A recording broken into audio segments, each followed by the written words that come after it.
Wallow and Gillie is dominating the industry. I love everything they're doing, but they usually hold people accountable and say when people is doing some sucker stuff, clown stuff, whatever it is.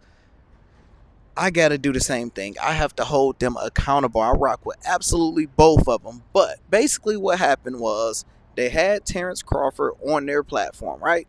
Come on the platform, everything is good, talk. They talk about Boots this, every single interview, Boots, Boots, Boots. Mind you, I never heard of Boots a day in my life until I started watching their show. Never, if you're not a main fighter, I don't know you. I'm not into boxing that deep, right?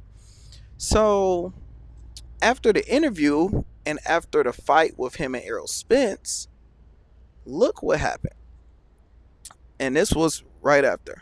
So on a Wallow page, he actually posts this. Now this is a screenshot of him texting Bud after the fight. He said, "You are a effing monster, goddamn. Appreciate it." And he said, Boots waiting. He said, "Y'all trying to see another dead body." He responded, "He's ready." Then he sent this to Boots and say, "Boots, Bud talking crazy."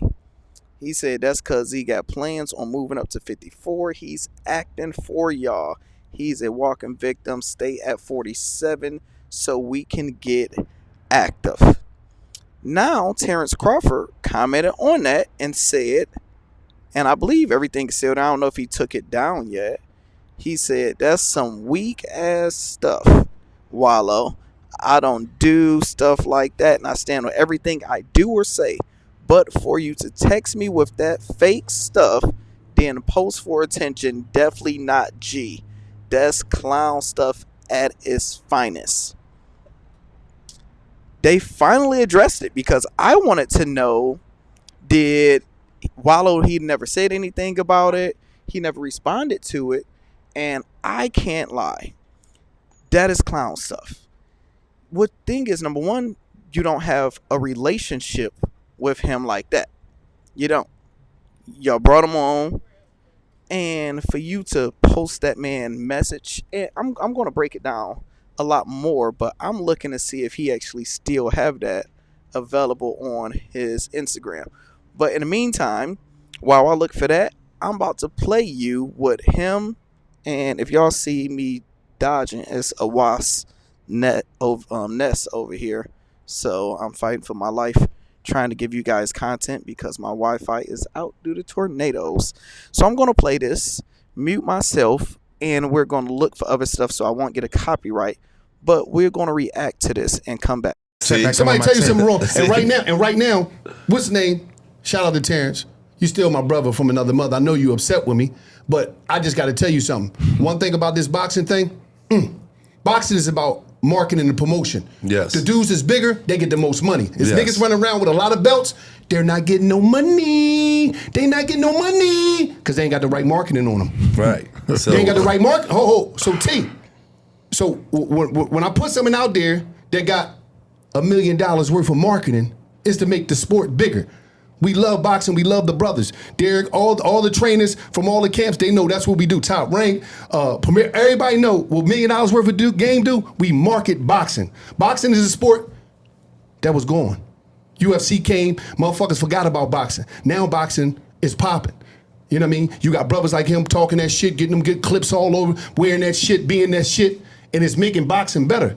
But I need you to break it down too more, because you more the boxing person too. Terrence can understand what the fuck's going on. We hit Terrence up. We see, he said good fight. You did your thing. Just like I hit Errol up. You feel what I'm saying? He said, appreciate you. Wallow texting, but Boots is next. He texts back, "You want to see a dead body with the crying faces?" We was laughing. This is boxing. You didn't say nothing disrespectful. We put it out there because we trying to make you guys the biggest that you could possibly be. Because you the number one pound for pound fighter in the world, but you don't get paid like the number one pound per pound fighter in the world. And to me, that don't make sense. It don't make sense when the number one pound for pound fighter in the world is doing 600,000 pay-per-view buys, but a kid named Ryan Garcia who ain't never fought for a fucking belt in his life is doing 1.2 million pay-per-view buys. Because this shit ain't about belts no more. This shit is about popularity.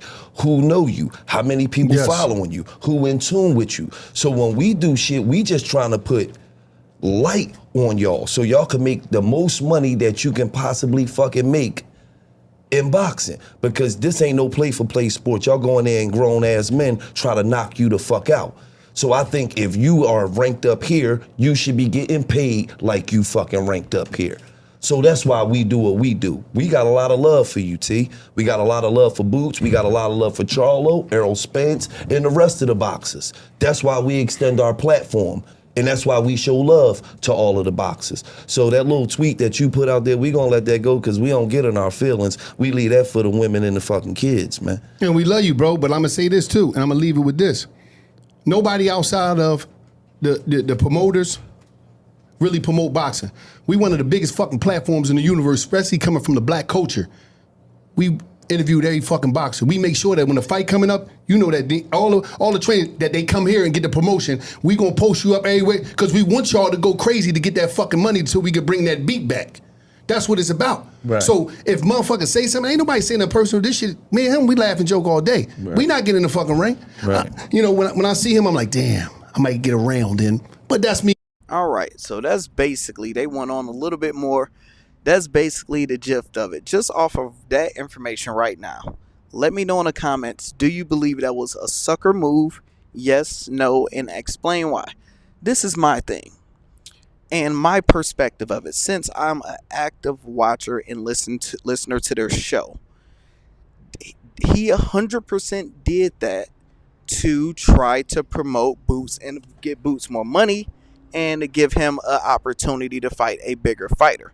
If you've been watching Terence Crawford already said him fighting Boots is a lose-lose situation. He's not known enough. He's not popular enough. They're not going to make enough money for the fight, number one, because I'm not going to watch it since I don't know him. You know, I know Errol Spence. That was a good fight. Number one, you ain't going to make enough money. Number two, it's a lose-lose because if you beat him, everybody's going to say he's the bigger fighter. If you lose, you lost money, reputation, all of that type of stuff. So it's not worth it where you can fight bigger fighters. So it's them trying to put on their boy and try to get buzz for that fight to happen. And you releasing that without talking to his camp, without, like, that's lame. That's completely lame. Like, and you set him up and bait it. And what make it even worse is that you're trying to flip it and parlay it as if you was trying to promote and help out and put money in his pockets. Bro, don't do that. I'm a YouTuber. So you got to think, him coming on y'all platform, you guys make money from YouTube ad revenue. You make money with your sponsors. Him coming on your platform, you're going to get extra people buying that pay-per-view. So that is the even trade. Him going on there to get more people to pay. Him going on there for y'all. So it's a 50-50 deal. You doing that without letting him know, that's sucker. Excuse me. That's sucker stuff. I don't agree with it. So my thing would just be, keep it 100. Apologize. Hey, man, I did that. I tried to bring some heat, was trying to promote him. I was wrong. Take that L, apologize, and move on, and you'll be good. But don't try to parlay it as if you're trying to help promote. And he with BBC, he got his own promoters for that. He don't need y'all to do that. So what's y'all thoughts in the comments? Gotta call y'all out. I love you, Gillie and Wallow, but Wallow, that was a lame move. You don't text nobody that and post it out. And you seen the other article. But going back to the original picture, and it looked like he took that other part down. But you see right here, say, Wallow congratulates Terence Crawford on the win, but tell him Jaron Boots got next. Terence Boot responds. So this was promo by them to hype it up like they're promoters. And I get the thought. See, he tagged him. We'll see the fight, Premier Boxing, Showtime. and he didn't say or agree on this. Like, you see people in the comments, and like, let's see what people are saying under this. Oh man, that's a real profile picture. It's the principle. It's the principle. If you converse with someone privately on that line, it's not to be screenshotting the other person y'all spoke about. Like, why are y'all still have like? Yeah, man, that's interesting. So, young Boots look like he's rising up and doing this thing, but I don't know if he's fully ready for him. It's gonna be interesting. So let me know y'all thoughts in the comments about it.